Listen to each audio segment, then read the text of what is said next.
Hello అందరికీ, welcome back to my channel. ఈరోజు మా ఇంట్లో నేను చేసిన రెసిపీ తెల్లగల్జేరు. దీనినే తెల్లవర్జిన్ కూడా అంటారు.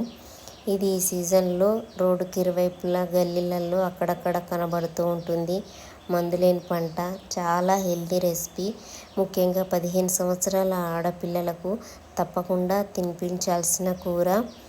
వీడియోలో చూపించిన విధంగా ఇలా తెల్లగల్జేరును తుంచుకొని 5 సార్లు శుభ్రంగా ఉప్పు వేసి కడుక్కొని స్టవ్ ఆన్ చేసుకొని ఒక కడాయి పెట్టుకొని 4 చెంచాల నూనె వేసుకొని నూనె వేడైన తర్వాత 1/2 టీ స్పూన్ ఆవాలు, 1/2 టీ స్పూన్ జీలకర్ర వేసుకొని చిటపటలాడించుకొని సన్నగా తరిగిన ఒక పెద్ద ఉల్లిపాయ తీసుకొని వేయించుకున్నాను.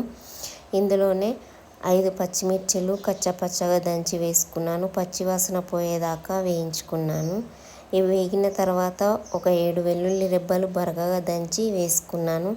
ఇందులోనే పసుపు వేసుకొని బాగా వేయించుకున్న తర్వాత శుభ్రంగా కడిగిన తెల్లగల్జేరు వేసి పచ్చివాసన పోయేదాకా నీళ్ళు ఇంకేదాకా మూత పెట్టుకొని ఒక 5 నిమిషాల పాటు లో ఫ్లేమ్లోనే బాగా మగ్గించుకోవాలి.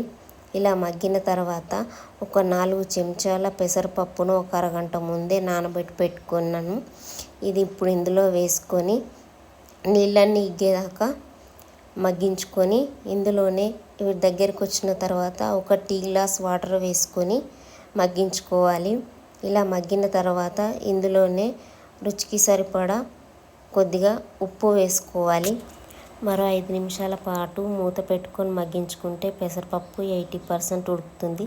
బాగా మెత్తగా ఉడికితే పప్పు టేస్టీగా ఉండదు కనుక 80% ఉడకగానే సన్నగా తరిగిన కొత్తిమీర వేసుకొని స్టవ్ ఆఫ్ చేసుకుంటే వేడి వేడి తెల్లగల్జేరు పప్పు రెడీ అయిపోతుంది.